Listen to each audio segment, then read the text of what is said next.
வணக்கம். Welcome to கதை திரட்டு audio books.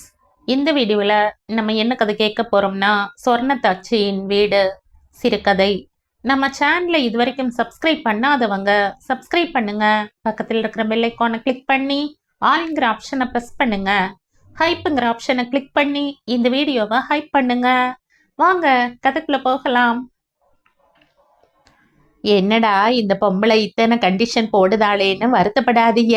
எதையுமே கராரா பேசிக்கிறது உங்களுக்கும் நல்லது, எனக்கும் நல்லது. என்ன சொல்லுதீய? சரிதான், சொல்லுங்க. பம்ப் அடிக்கும் போது மெதுவா அடிக்கணும், தக்கு புக்குன்னு அடிக்க கூடாது. பம்புக்கு வாசர் போடணும்னா வாடகைக்கு குடியிருக்கிறவங்க தான் துட்டு போட்டு வாசர் வாங்கி போடணும். என்ன சொல்லுதீய? சரிம்மா, சொல்லுங்க. ராத்திரி 9 மணிக்குள்ள யாரா இருந்தாலும் வீட்டுக்குள்ள வந்துடணும். சரியோ 9ன்னா 9க்கு தலைவாசல் கதவை சாத்திருவேன். அப்புறமா அம்மானாலும் முடியாது, ஐயானாலும் திறக்க முடியாது. கதவை தாழ்பால் போட்டு சாவியை நான் தான் வச்சிருப்பேன்.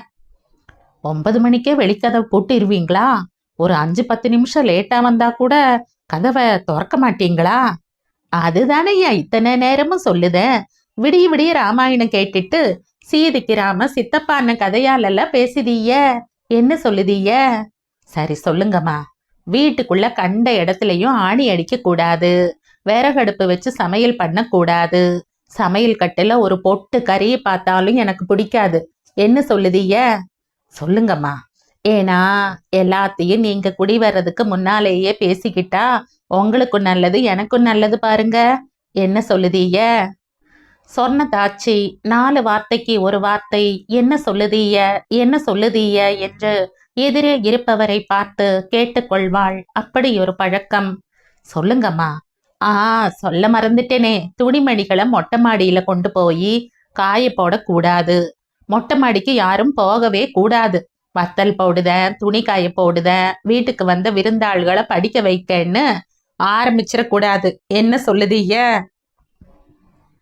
இத்தனை கண்டிஷனுக்கும் ஒத்து வர்றதா இருந்தா மவராசனா வாங்க. சொல்ல மறந்துட்டேனே. விருந்து கிருந்துன்னு ஊர்ல ஆம்பட்ட ஆட்களை வீட்டுக்குள்ள அடைச்சு வச்சிடப்படாது. ஏதோ ஒரு ஆளு 2 ஆளு வந்தா பரவாயில்ல. அதுவும் மிஞ்சி மிஞ்சி போனா ஒரு 3 நாள் தங்கி இருக்கலாம். ஒரேடியா மாச கணக்குல டேரா போட்டு உட்கார்ந்தா நீங்க தான் அடுத்த மாசமே வீட்டை காலி பண்ணணும். என்ன சொல்லுதீய? சரிம்மா, சொல்லுங்க.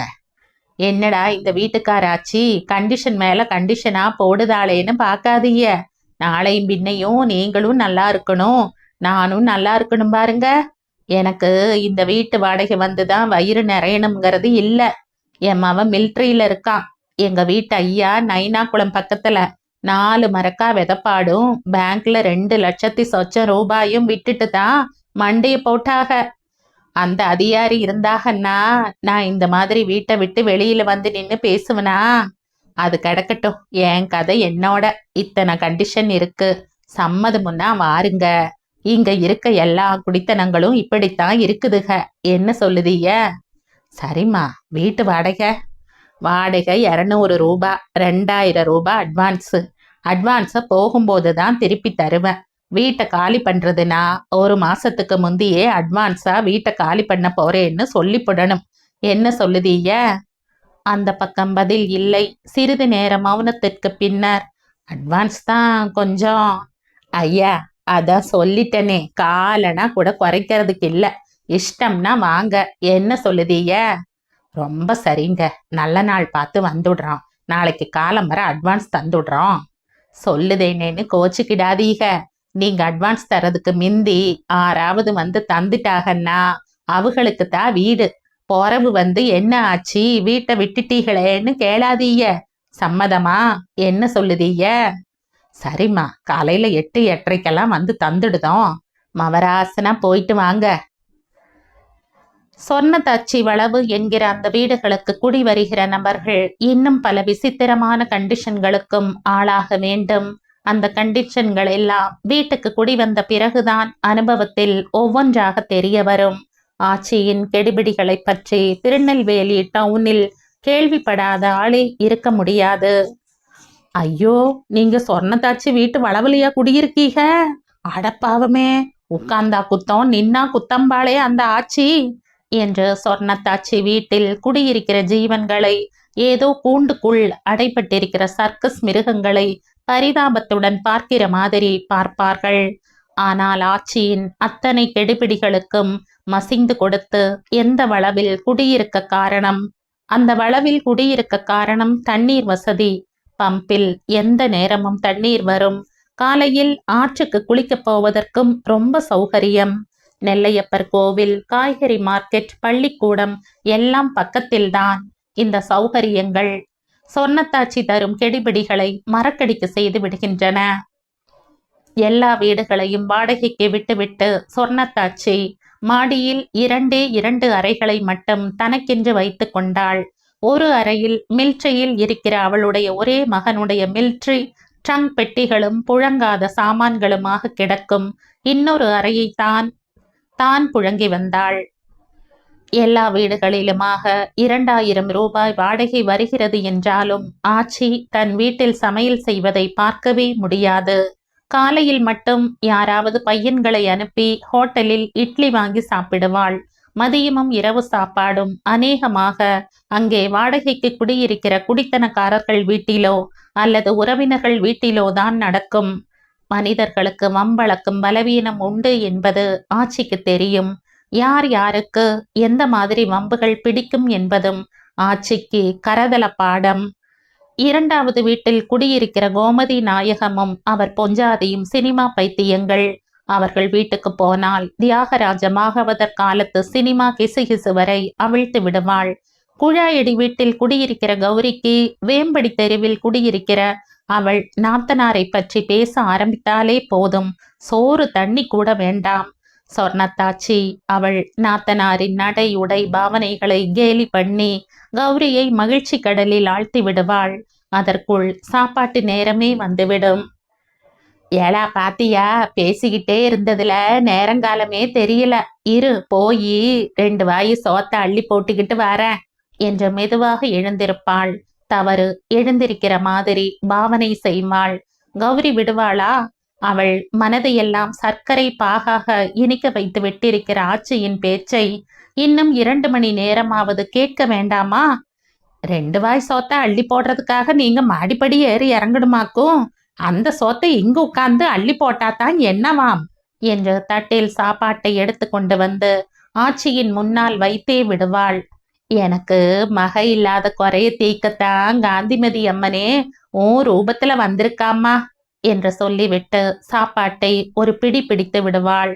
ராத்திரி சாப்பாட்டுக்கு இதே போல இன்னொரு கோமதி அல்லது கோமதி நாயகத்து வீடு. அவர்களுக்கு பிரீதியான விஷயத்தை பேசி ஆளை கிரங்கடித்த சாப்பாட்டை முடித்து கொள்வாள். ஆச்சிக்கு தெரிய யாரும் அமிர்தாஞ்சனமோ விக்ஸோ தேய்த்து விடக்கூடாது. வாசனை எந்த வீட்டிலிருந்து வருகிறது என்பதை கண்டுபிடித்து அவர்கள் வாங்கி வைத்திருக்கிற பாட்டில் காலியாகிற வரை அவ்வப்போது வந்து வாங்கி தைலத்தை எண்ணெய் தேய்க்கிற மாதிரி தேய்த்து கொள்வாள். குடியிருக்கிறவர்கள் ரேடியோ வைத்திருந்தால் போச்சு. ஆச்சி ஒரு ரேடியோ பைத்தியம். ராத்திரி 10 மணிக்கு ஒலிபரப்பாகும் நேயர் விருப்பத்தில் வாரந்தோறும் திருநெல்வேலி டவுன் சொர்ணத்தம்மாள் என்கிற நேயரின் பெயர் வாசிக்கப்படுவதை கேட்டிருக்கிறீர்களா? அந்த நேயர் நமது வீட்டுக்கார ஆச்சியேதான். தினசரி சென்னை, திருச்சி, திருநெல்வேலி ரேடியோ நிலையங்களுக்கு 4வது வீட்டில் குடியிருக்கிற அர்ஜுனனின் மகனிடம் சொல்லி தனக்கு பிடித்தமான சினிமா பாட்டுக்களை ஒலிபரப்ப கேட்டு கார்டுகளை தட்டிவிட்டு கொண்டே இருப்பாள். அந்த தெருவில் நேயர் விருப்ப ஆச்சி என்றே ஆச்சிக்கு பெயர் உண்டு. நேயர் விருப்ப நேயராக ஆச்சி இருந்தாலும் ஆச்சியின் வீட்டில் 100 ரூபாய் டிரான்சிஸ்டர் கூட கிடையாது. அப்படியானால் ஆச்சி எப்படி தனக்கு விருப்பமான பாடல்கள் ஒலிபரப்பப்படுவதை கேட்கிறாள் என்று உங்களுக்கு தோன்றலாம். இதிலும் ஆச்சியின் சாமர்த்தியமே தனிதான். நேயர் விருப்ப நிகழ்ச்சி இருந்தால் அதற்கு 1 மணி நேரத்துக்கு முன்பே சாமர்த்தியமாக வீட்டுக்குள் வந்து உட்கார்ந்து கொண்டு நம்மை ரேடியோ போட வைத்து விடுவாள். ஆச்சியின் ரேடியோ தொந்தரவு பொறுக்க முடியாமல் வீட்டை காலி செய்து கொண்டு ஓடிய குடும்பங்கள் பல. சிலர் தங்கள் வீட்டில் இருந்த ரேடியோக்களையே விற்றுவிட்டார்கள்.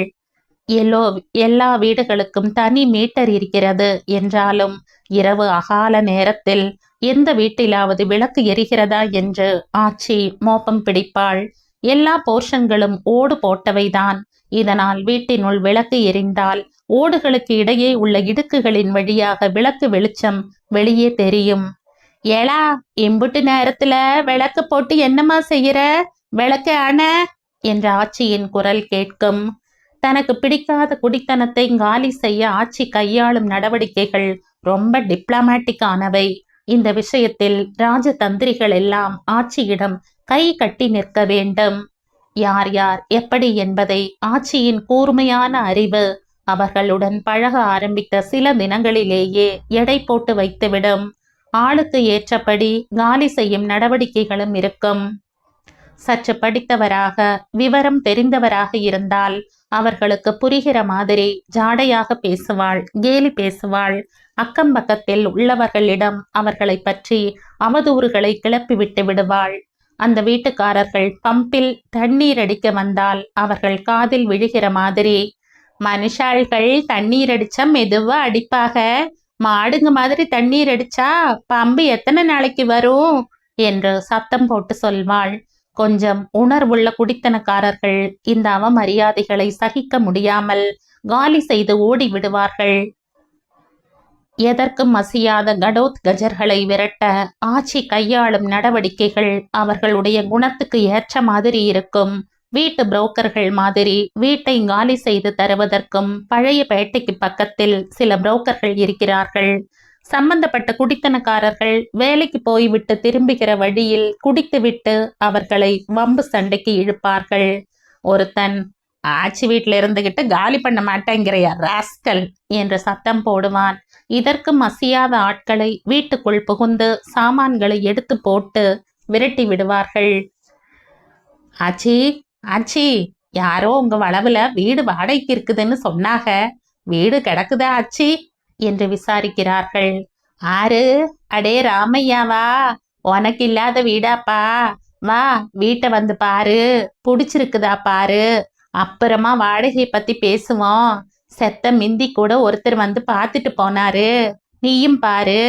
யாரு மிந்தி அட்வான்ஸ் தாரீகளோ அவங்களுக்குத்தான் வீடு. என்ன சொல்லுதீய?